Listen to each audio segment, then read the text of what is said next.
positiva. Siempre nos gusta abrir la cancha, todo lo posible, a todas las voces que vienen de los sectores políticos en general. Por supuesto, los sectores democráticos, que tienen espacio aquí en Nativa para conversar.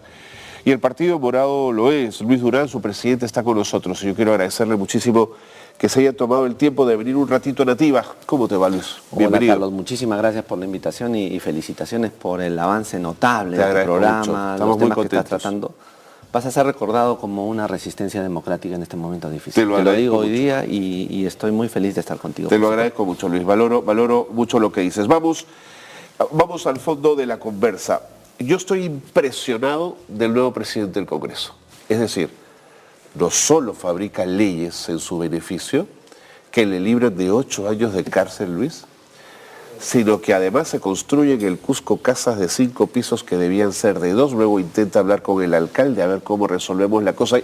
Yo quería preguntarte, ¿cómo hemos llegado a una situación como esta? Mira, hemos llegado, en mi opinión, a una situación como esta por una enorme crisis de la vida política del país. Los congresistas, los políticos en general, no tienen tesitura de políticos.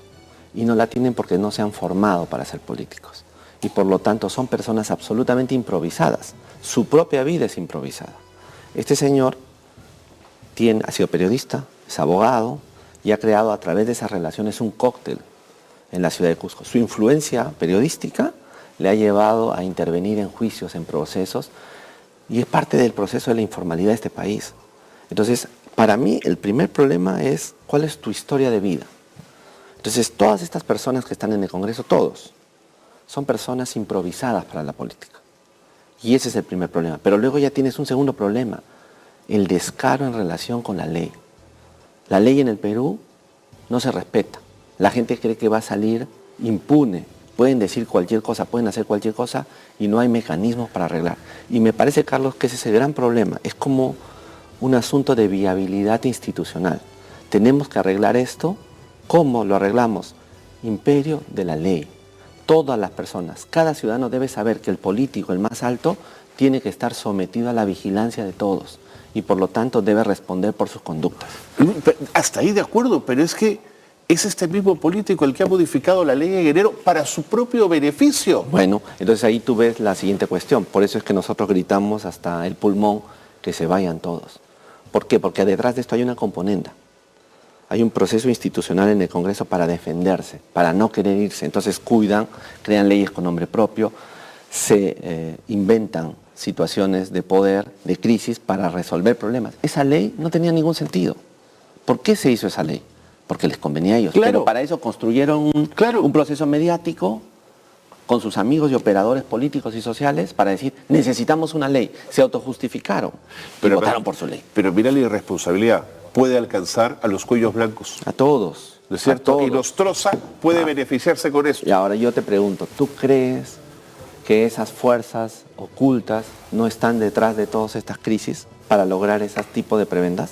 Yo te puedo contar cantidad de normas, Carlos, construidas en momentos de crisis y violencia, aquí y en otras partes, con la única finalidad de proteger a los poderosos que han hecho mal las cosas. Y yo creo que este es el caso. Entonces yo no tengo del Congreso ninguna esperanza de nada. Yo creo que se tienen que ir. Pero siendo así, sí preocupa el silencio del resto del Congreso, Luis. Sí, claro. Creo que Aguinaga, y me ha sorprendido, es la única voz, porque viene desde el fujimorismo, que ha dicho, en un momentito esto tiene que parar, ¿no es cierto? Sí. Mira, hay un problema más de fondo, Carlos, que es el siguiente. El Congreso ha medido a la gente. Sí. Y la ha medido con la presidenta y ha generado violencia contra las personas. Entonces el Congreso cree que los ciudadanos no le van a decir nada. Entonces, como está midiendo, como está violentando a la gente, se sienten conformes. Cuando las personas de esta calaña se sienten conformes, ¿sabes qué hacen? Las peores atrocidades. Te recuerdo a alguien, Hitler. Te recuerdo a otra persona. Te recuerdo los casos de la España de Franco. Te puedo recordar cantidades de situaciones en la derecha o en la izquierda en el mundo en las cuales los políticos creyeron que la gente era tonta y que les iba a seguir. Pero tarde o temprano, Carlos, las personas van a reaccionar y van a cobrar todo lo que se está haciendo contra la ciudadanía. Todos estos señores. ¿Crees que hay espacio político para que el Congreso reconfigure la mesa directiva? No hay ningún espacio en el Congreso. Con Lady Camones lo hicieron por menos, Luisa. No hay nada. El Congreso está construido hoy día, las relaciones de poder en el Congreso están construidas sobre elementos subrepticios que no le sirven a la patria. Por lo tanto, de eso nada puedes esperar, Carlos. El futuro del país no está en el Congreso. El futuro del país está en la sociedad civil. De acuerdo. Luis, te llevo a otros asuntos. La Organización de Vigilancia Ciudadana ha puesto el ojo en algunas organizaciones políticas respecto al uso de los fondos públicos que los partidos reciben, por supuesto, para estimular y ayudar en su fortalecimiento. En el caso del Partido Morado se les ha cuestionado que se haya usado dinero a proveedores de servicios del partido, pero que a su vez habían sido candidatos suyos. He recogido el caso de un hombre, Johan del Castillo Gamarra, Sí. que prestó servicios de organización y movilización por 53.000 soles y fue candidato en el distrito de Huanchac, en Cusco, en el 2002. Sí, así fue. No es ilegal, No. pero no es ético. No. ¿Han revisado esto en la internet? Absolutamente. Y mira, yo quiero empezar por decirte lo siguiente. Yo no le voy a permitir a nadie, menos a una asociación civil, con este tipo de informes, a que le falte respeto al Partido Morado. Además, que se lo falte respeto metiéndolo en esa inmundicia que son las organizaciones políticas de este país. El Partido Morado, desde que yo soy presidente, ha hecho todas las cosas conforme a la ley y conforme a los principios éticos comunes. Quiero empezar por el informe. Yo no he tenido acceso al informe, a mí nadie me ha llamado, a mí nadie me ha convocado a nada, a nadie me ha pedido que explique esto, ni a nadie del partido. Si tú haces un informe y eres alguien de la sociedad civil, Carlos, tu deber primero es hacer bien tu informe y plantearle a la sociedad la verdad, no plantearle conjeturas sobre lo que tú crees que ocurren. ¿Cómo pueden poner el caso del señor de Johan del Castillo entre los casos emblemáticos de los problemas de los partidos políticos? Es inaceptable. Ese trabajo no ha consultado las fuentes, no ha consultado al Partido Morado y ha generado la señora que va por todos los canales hablándole al país con una idea de necesitamos reformar porque los presupuestos de los partidos están siendo mal usados, le está faltando el respeto al Partido Morado. Y yo voy a hacer todos los esfuerzos, Carlos, para conversar con ellos, para explicarles cómo se hace un informe, porque yo soy profesor universitario, para explicarse la necesidad ética de tener que pedir fuentes, la necesidad de conversar con las fuentes que están señaladas aquí. Yo no lo puedo aceptar. Yo le pido a la población que le pida a Vigilancia Ciudadana dónde está el informe, cuáles son sus fuentes, por qué ha metido al Partido Morado en casos emblemáticos para decir que nosotros estamos haciendo corrupción o insinuarlo. Yo eso no lo acepto. Luis, pero vamos al tema sus concreto. Fuentes son las oficiales, son lo que viene de OMPE, Claro, y todo lo que OMPE ha registrado así el es. tema de materia. Pero tú no puedes sacar una fuente oficial y decir que ha ocurrido algo ilegal o antiético sin antes preguntarle a la otra parte. Sin pedir un descargo, dices. Exactamente, eso es un periodista, un investigador. Y luego le informas a la gente qué pasa. No puedes poner en un caso a gente que está sentenciada y le están entregando fondos, a partidos que están diciendo que están capacitando gente y no lo están haciendo con el Partido Morado por un caso, el del señor Johan del Castillo. Y te lo voy a explicar. Padre. Johan del Castillo es un militante fundador del partido. Sí. Ha sido el secretario de la organización del partido antes de que yo sea presidente. Johan del Castillo, cuando el partido, ¿te acuerdas tú que el Partido Morado le quitaron la inscripción Sí, injustamente? claro, claro. Muy bien, él durante ese tiempo fue destinado por la dirigencia de aquel momento a gestionar operativamente el partido. Estoy hablándote de septiembre a diciembre del año 2021, ¿correcto? Sí, sí. Cuando llegó el dinero del 2022, se aplicó algo que seguramente Vigilancia Ciudadana no ha investigado. Se llama el principio del percibido. En los partidos políticos se paga por las deudas que se tienen de tiempos anteriores. Yo tenía que pagarle al señor de Castillo por esos meses, porque venían del Tú como anterior. presidente asumes pasivos y activos. ¿no? Exactamente. No queda otra. Entonces yo pagué, antes de que hubiera candidaturas, antes de que hubiera elecciones de nada, pagué por unos servicios que Johan de Castillo le dio al partido y de los cuales estamos agradecidos. Pero pasó una segunda cosa. Tú te acordarás que había una ley que establecía que si un partido político no participaba en un número de jurisdicciones, perdía la inscripción. Sí. Esa ley fue suspendida por el Congreso anterior. Antes de que la suspendan, cuando yo había entrado de presidente, el partido estaba totalmente desorganizado en ese momento. ¿Por qué? Porque habíamos perdido la inscripción. No sabíamos quiénes eran los militantes, cuántos eran, cómo eran. Era una crisis muy fuerte. Entonces yo consulté al Comité Ejecutivo Nacional quién era la persona que podía ayudarnos a coordinar con las bases en todo el país para conseguir a los candidatos. ¿Quién es la persona más idónea para eso? ¿Quién fue su secretario de organización? Y le pedimos a Johan del Castillo que en los meses de abril, mayo y junio, se dedique de cuerpo entero a visitar todos los países, a coordinar las candidaturas en todo el Perú. Pregunta en cada rincón del país donde hay Partido Morado, quién fue el militante que les ayudó, que les dio la capacitación para que se postularan, que les estableció todos los marcos legales y lógicos, el personero legal y Johan del Castillo. Y para eso fue contratado. Y fue contratado bajo un instrumento, el Partido Morado. La diligencia de vigilancia ciudadana tiene que ver con que era alguien del partido. Sí, claro, ¿y eso está mal? Está mal que alguien que es de tu partido que fue candidato, ¿no? Que fue candidato después. Que fue candidato. Y ya no lo contratamos cuando empezó la campaña. Ok. Entonces, aquí es donde está mal vigilancia ciudadana en 3 cosas. Primera cuestión, no revisó fuentes. Metió información en un PPT, metiéndonos como un caso emblemático. Segundo, se paseó por todas partes, sin la ética mínima para decirle a la gente, al ciudadano común, miren, tengo limitaciones en mi investigación porque no le he consultado al presidente del Partido Morado. Y tercero, ha creado una relación que tú mismo dices no es ético. Un candidato del Partido Morado a un distrito de Huanchac, en Cusco, está recibiendo dinero del partido. Sí, pero aquí está la explicación. ¿Es malo que un militante sea contratado por su partido? Yo creo que no. Siempre que tenga los canales, los protocolos de contratación. El Partido Morado tiene protocolos de contratación. ¿Y sabes por qué, Carlos? Porque yo soy abogado tributarista. Yo no puedo aceptar que eso ocurra. Entonces, ahora, solo digo una cosa. Sí, dime. Le pido a los señores de Vigilancia Ciudadana que cesen en su violencia contra el Partido Morado.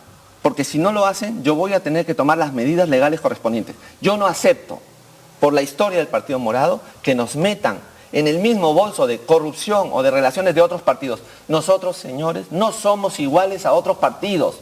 Nosotros queremos hacer las cosas bien, Luis, que nos respeten. Luis, ahora, debo decirles a ustedes, siempre en el afán de ser, por supuesto, lo más honesto posible, que hemos invitado a muchísimos de los partidos que estaban en el informe de Vigilancia Ciudadana y el único que aceptó nuestra invitación fue Luis Durán. Lo dejo sobre la mesa como para dejar y siempre las cosas claras. Mi fastidio, pero proviene de mi propia esencia. Pero también. Quiero plantearte una debilidad en tu argumento, Luis, y es que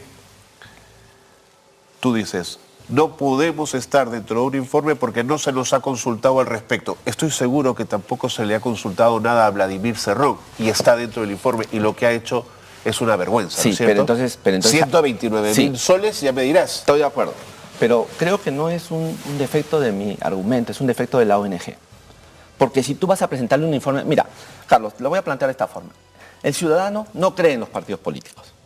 Si viene una asociación civil, cuyos fondos, cuya organización no sabemos de dónde viene, y le dice al país, y se pasea por todos los lugares a decirle que los partidos están mal usando su dinero, lo que está haciendo es creando una crisis de gobernabilidad. Pero si yo, como miembro de la sociedad civil, porque yo he hecho vigilancia ciudadana, quiero crear esa crisis, tengo que investigar bien. El señor Cerrón, todos ellos tienen el derecho a que los visiten, porque eso es la democracia. Si quieren decir algo de algún partido, yo no voy a defender a otros partidos. Tienen que comentarlo, tienen que llegar a un informe que sea prístino, correcto, para que la ciudadanía diga sí, tiene razón. ¿Sabes por qué? Porque si eso no pasa, lo que están haciendo es un daño a todos. Entonces, ese es mi argumento. Pero cuando se encuentran partidos que pagan a empresas recién constituidas. Terrible. Partidos que usan casi el íntegro de lo recibido para pagarle a un solo proveedor. Una barbarie. Partidos que reciben capacitación de centros de capacitación que no existen. Imagínate. Partidos, el tema del pago a sueldos a dirigentes sentenciados o investigados. Sentenciados o investigados. Que también es polémico. Yo lo sé. Pero tú miras todo esto y dime que no tiendes a pensar que esto tiene un trasfondo deshonesto. Sí, yo lo creo. O sea, a ver, quiero ser muy claro. Para mí, por eso milito en el Partido Morado, para mí los partidos políticos que hay hoy día en el Perú son instituciones que, digamos así, han cometido una situación de descomposición interna. Lo vemos todo el tiempo. Así es. El Partido Morado quiere no serlo. Pero por eso mismo, Carlos, ¿te parece justo que a un partido que está siendo honesto y leal con la democracia, que está queriendo hacer bien las cosas, lo metan en ese saco sin preguntarle? Pero además, yo te digo, tú has sido profesor universitario y yo lo soy. ¿Es correcto un informe con el que me paseo en todos los lugares, en todas las prensas, diciéndole he investigado cuando no he investigado? ¿Eso le hace bien a la democracia? No le hace bien. Eso es más de lo mismo. Que Vigilancia Ciudadana investigue, haga foros, llegue a conclusiones, que le mande a los partidos su informe y le diga esto he pensado de ti, descarga, para que la ciudadanía sepa realmente quiénes son y cómo son cada uno. Yo no estoy en contra de la vigilancia, la apruebo, la apoyo, pero para que la sociedad civil, yo he hecho vigilancia, Carlos, para que la sociedad civil crea en la vigilancia ciudadana, necesita hacer buena vigilancia ciudadana, y no se está haciendo. Para cerrar ese tema, y es un tema que conversamos con Fernando Tuesta en su momento, yo creo que es un informe que puede desalentar o hacer pensar a muchos que es necesario retirar el dinero a los partidos políticos. Y yo creo que es un error. Creo que los partidos necesitan financiamiento público justamente para no recibir dinero de fuentes opacas o extrañas. Sin embargo, la norma de financiamiento le faltan dientes. ¿Crees que podríamos hacerla más severa? Sí. ¿O ya los partidos la tienen muy cuesta arriba con este tema? No, mira, vamos a ver. Yo creo que hay un problema de fondo en el Perú. El problema de fondo es el siguiente. Ninguna organización tiene sistemas reales de información sobre dónde vienen sus fondos. Eso pasa en el sector privado y en el sector público. Entonces, la norma, yo alguna vez he escrito hace muchos años, yo no estaba de acuerdo con el financiamiento de los partidos políticos. Pero entendí la razón. La razón es, vamos a crear un desincentivo para que haya dinero de fondos privados para la acción de los partidos políticos. Eso entonces estoy de acuerdo. ¿Correcto? Hasta ahí estamos de acuerdo. Pero si tú miras el diseño de la norma, tiene cosas absurdas. Te voy a poner 2 ejemplos. Yo quiero contratar un practicante que recién ha entrado a la universidad para que me ayude en alguna cosa. Además, un practicante militante del partido. No tengo ningún problema. Sí. No puedo. Pues es un chico que estudia politología, que estudia derecho. No puedo, porque tiene que tener experiencia previa, según datos de la OMP. Segundo caso, yo quiero tener un local partidario para realizar actividades proselitistas. No puedes alquilar comités distritales, no puedes. Entonces, ya. La mitad del dinero va a la formación. Eso me parece extraordinario. No, eso es clave. Extraordinario. Claro. Yo diría que habría que aumentar un poco más. ¿Cuál es el enfoque? El enfoque es que se ha vuelto reglamentarista. O sea, los dientes que tiene la ley y el reglamento son por la vía de formas. Si tú cumples con las formas... público, Luis, hay que cuidar cada centavo del contribuyente. Pero míralo de esta manera, no bastan las formas. Necesitas ir a los fondos. O sea, si la investigación, si todos son papeles, lo que tienes que entregar, pasa lo que tú estás diciendo. Que un partido contrata a cualquiera y no hace nada. Entonces, a lo que le falta al diseño de fondo es aumentar la calidad de la vigilancia de fondo. De acuerdo. De fondo. O sea, no digo que se baje la forma está bien, pero hay que aumentar el fondo. Ahora, te voy a contar algo más que creo que es necesario en este país. La gente tiene que saber que hay un responsable en el partido político del dinero público. En el caso de la ley, es el tesorero del partido. ¿Correcto? Entonces, lo que tendría que hacer la OMP, el jurado y la ley es establecer la situación impoluta del tesorero o tesorera. O sea, un tesorero de un partido por ley debería ser alguien que no tiene deudas, que no tiene ninguna deuda, que no le debe a la SUNAT, que no tiene conflictos de intereses con organizaciones, tiene que revelar su información públicamente. Entendiendo que no es lo mismo, ¿podría ser alguien de servir? Podría ser alguien de servir. O sea, lo que necesitamos es que el tesorero esté cubierto y que tenga autonomía para decidir realmente, para que la presión de su presidente, de su comité, no lo pongan encima. Así es. Porque eso pasa, el presidente llama al tesorero y dice, mire hermano, hay que llevar este dinero, ¿no? Así es. Nosotros, ¿qué hemos hecho desde el comienzo? El tesorero, en el caso del Partido Morado, es nombrado por el Comité Ejecutivo Nacional. Pero tiene ese respaldo. Yo, como presidente, le he dicho a la tesorera y le dije al tesorero, tú ejecuta el presupuesto según tu leal saber y entender. Segunda cosa, nosotros tenemos una comisión de cuentas interna, que es la que revisa, además de lo OMP. Entonces, la ley debería establecer ciertos requisitos de gobernanza para el tesorero, que le permitan hacer su actividad de manera más técnica y alejada del poder y la sanción de su propio partido. Eso es lo que tendrían que hacer. Muy bien. Luis, te agradezco muchísimo que hayas estado con nosotros. Me han quedado temas. Quería preguntarte sobre el reconocimiento que ha hecho el ejército de no haber estado preparado para las protestas en Ayacucho. En 10 segundos, ¿tendrías alguna reflexión sobre eso? Bueno, es un problema histórico en el Perú. Yo creo que hemos avanzado un poquito. Creo que hay que revelar la verdad. La verdad siempre nos hace libre. Yo he pedido en el Acuerdo Nacional que cuando vayamos a conversar con la señora presidenta se cree o se le pida la creación de una entidad autónoma, independiente y transparente, que revise bien lo que está pasando con la violencia del Estado. Te agradezco mucho. Gracias. No hay que volver otro tiempo, no hay que volver otro Seguiremos conversando. Luis Muchas Durán, gracias por haber Carlos. estado con nosotros. Hasta la próxima. Luis Durán, presidente del Partido Morado, ha estado con nosotros en el programa, daba sus descargos y sentía sin duda indignación por lo dicho por Vigilancia Ciudadana, en la que mostraba su desacuerdo aquí en el programa.